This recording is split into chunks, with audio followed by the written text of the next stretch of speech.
Bonjour à tous, bienvenue. Merci d'être avec nous. Démarrons ce point de l'actualité avec les activités du Premier ministre, Patrick Hachi, qui était ce samedi à Abobo. Le chef du gouvernement a procédé au lancement de 2 projets structurants. D'abord, les travaux de construction des piscines olympiques qui devront s'étendre sur tout le district d'Abidjan. Et puis, le projet garage à école qui, lui, va regrouper sur un même site une école et un garage en vue d'un apprentissage efficace des jeunes passionnés du secteur. On voit cela avec Alexis Ouetraogo. Avec une population estimée à plus de 50% de moins de 30 ans, le développement des structures éducatives, culturelles et sportives reste une priorité pour le gouvernement. Après le lancement il y a quelques semaines des travaux du CHR d'Abobo, ce samedi, le Premier ministre est dans la commune pour le lancement de 2 grands projets, aisance aquatique et garage école. Abobo est très fière et heureuse de compter parmi les communes privilégiées qui verront la construction sur leur sol de ces piscines olympiques. Cette sympathique cérémonie coïncide avec le lancement d'un autre acte majeur dans le domaine de la formation professionnelle et de l'apprentissage. Le projet de construction de ce garage-école qui se matérialise ce jour est une formidable opportunité pour nos nombreux jeunes et artisans intervenant dans le secteur de la mécanique automobile. Le projet garage-école va regrouper sur un même site une école et un garage, permettant aux apprenants d'évoluer en situation réelle en réparant et entretenant les véhicules de particuliers. Le garage-école accueille, qualifie, diplôme et accompagne les jeunes attirés par une autre manière d'apprendre les métiers de la mécanique automobile à travers une pédagogie innovante qui est d'apprendre en faisant. Les jeunes développent ainsi le savoir-faire et le savoir-être de façon à s'épanouir et répondre aux besoins de la filière automobile. 50 jeunes seront retenus par session de formation pour des durées de 4 mois, formés à la mécanique automobile et aux métiers connexes. Une formation sanctionnée par un CQP puis ouvert sur les CAP, BT, DTS et autres diplômes d'ingénieurs. À côté de cette nouvelle, un autre projet tout aussi important, Aisance aquatique, qui veut créer en Côte d'Ivoire les conditions optimales à la pratique de la natation. Le projet prend en compte la réhabilitation des piscines de Boaké et Bingerville, ainsi que la construction des piscines d'Atekoubé, Yopougon, Marcory, Koumassi et Abobo. Depuis l'indépendance de notre pays, l'État n'a jamais autant investi dans le sport que pendant ces 5 dernières années. Ce programme a également vocation d'aider à la formation des formateurs, à la promotion de la natation en Côte d'Ivoire en tant que discipline sportive. Mais vous le savez, nous avons une pandémie dans notre pays. Ce sont les maladies cardiovasculaires et l'AVC, et la piscine est un outil de rééducation. D'un coût global de 15 milliards de francs CFA, ce projet va engendrer de nombreux emplois directs et indirects. Pour le Premier ministre, l'enjeu est unique, améliorer les conditions de vie des jeunes. En dehors du divertissement, tout sport, que ce soit le football ou autre chose aujourd'hui, tout sport peut vous permettre de devenir un athlète de haut niveau qui fait rayonner le nom, l'image et le drapeau de son pays dans les firmaments de toutes les compétitions continentales et mondiales. Et on peut avoir des médaillés d'or ici à Abobo en natation. On est également ici pour construire, on a dit, une école garage. L'objectif de ce garage, d'abord, avant tout, c'est de prendre les mécaniciens actuels et de les envoyer là-bas en recyclage pour apprendre à réparer les nouveaux modèles de voitures qu'ils n'ont jamais vus. Pour qu'ils sachent réparer tous les nouveaux modèles de voitures qui sortent. Et c'est pour les jeunes qui sont sortis de l'école, qui n'ont pas pu continuer et qui sont intéressés par la mécanique, à leur apprendre ce que c'est que la mécanique, l'électricité, la tôlerie, la peinture auto, pour qu'eux aussi puissent gagner leur vie. C'est ça le projet garage-école. Et le gouvernement voit plus grand pour Abobo. Tu auras l'un des meilleurs stades du pays. Tu auras le plus grand centre hospitalier du pays. Tu auras la plus belle piscine olympique du pays. Tu auras les plus belles voiries du pays. On est en train de faire un échangeur là-bas, il n'y en a pas en Côte d'Ivoire. Tu auras le plus beau marché du pays. Madame la ministre, moi-même, je dois revenir bientôt pour lancer le plus grand lycée scientifique des filles de Côte d'Ivoire, ici à Abobo. Le mot transformation structurelle que le président dit régulièrement, là où il prend le mieux son sens. Parce que, comme vous l'avez dit, on sait où était Abobo, on sait où est Abobo, mais surtout, on sait où va Abobo. Merci, Son Excellence, Monsieur le Président de la République, pour toutes ces populations qui ont été patientes, qui ont été loyales, qui ont été engagées, qui vous ont soutenu et à qui vous, l'homme, qui mieux que quiconque connaissait le sens de la gratitude, est en train de le leur rendre au centuple. Des annonces qui ont donné le ton à la fête cette fin de semaine dans la commune Zo.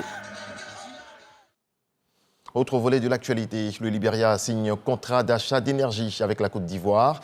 C'était ce vendredi. Il s'agit d'un contrat de fourniture d'énergie d'une durée de 3 ans renouvelable. Les détails de Lanciné Bakayoko. Ce contrat d'achat signé est l'aboutissement d'un long processus de négociation débuté depuis juin 2020. C'est un contrat de type TCOP d'une durée de 3 ans renouvelable. Par ce mécanisme, la Côte d'Ivoire garantit la livraison d'électricité au Libéria, qui a obligation d'acheter la quantité produite, qu'il en prenne livraison ou non. Il s'agit pour la Côte d'Ivoire de livrer au Libéria une puissance de 25 MW avec un enlèvement d'énergie de 17 GWh en 2022, 25 MW pour 141 GWh en 2023 et 50 MW pour 424 GWh en 2024. Un acte de solidarité en faveur d'un pays voisin confronté à des coupures quasi quotidiennes d'électricité. Le ministre libérien des Mines et de l'Énergie se dit résolument engagé à assurer le bon fonctionnement du projet d'interconnexion électrique régionale, ce puissant outil de coopération sud-sud, en veillant au respect des engagements pris par la partie libérienne.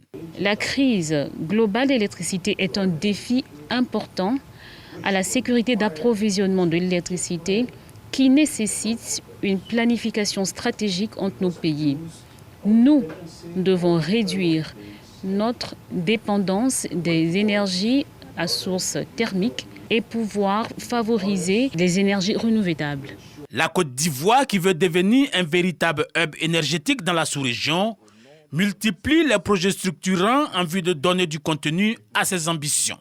Notre capacité de production a été augmentée de 60% entre 2011 et 2022 pour atteindre 2548 MW et devrait doubler d'ici 2030. La part des énergies renouvelables intégrant la grande hydroélectricité, qui est d'environ 30% aujourd'hui, devrait passer à 40% à l'horizon 2030. De bonnes nouvelles pour Monrovia, qui appelle Yamoussoukro à construire une deuxième ligne de 225 kV.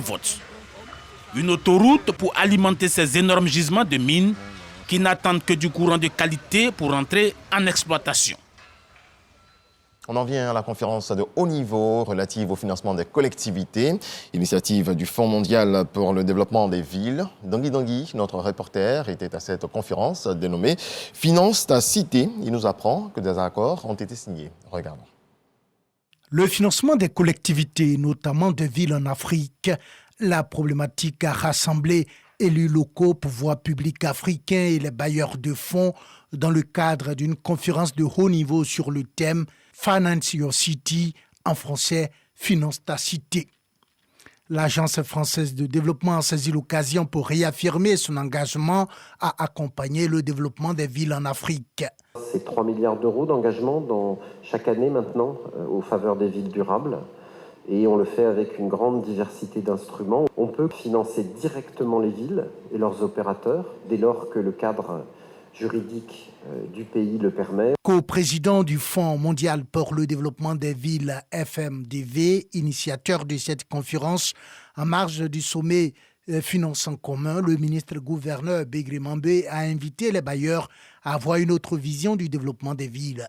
Nous voulons demander aux bailleurs de fonds de comprendre que la ville est un partenaire des bailleurs de fonds à part entière. Représentant le Premier ministre à cette conférence de haut niveau, le ministre de la Construction a partagé sa conviction sur la problématique de financement des collectivités. Notre ambition est de renforcer le pouvoir d'agir des ministères en charge de l'urbain, ainsi que celui des collectivités territoriales de nos pays respectifs, sur tout ce qui relève du financement du développement urbain durable, juste et résilient.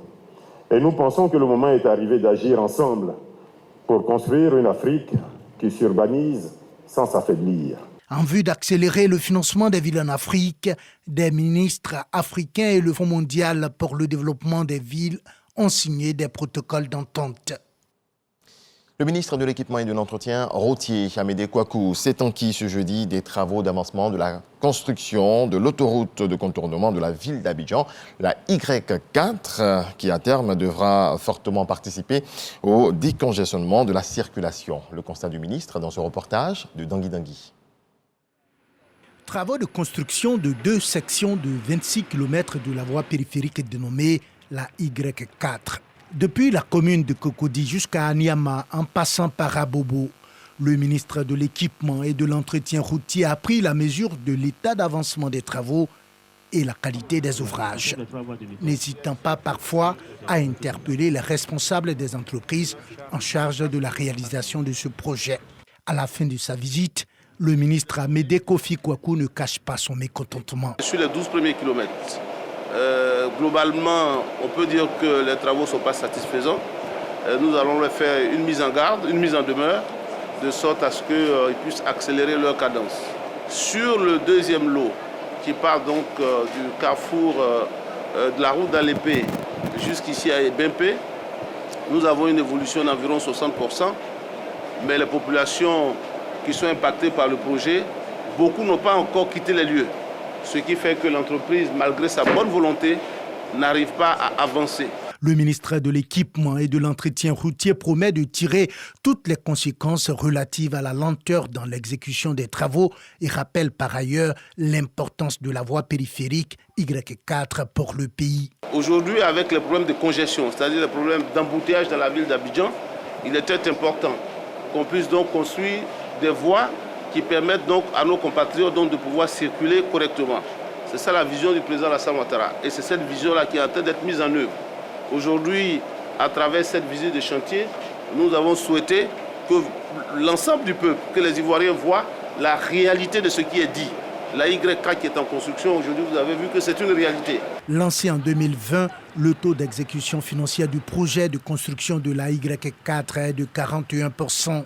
L'avancement physique des travaux de cette section est de 60% pour un délai d'exécution consommé de 81,6%.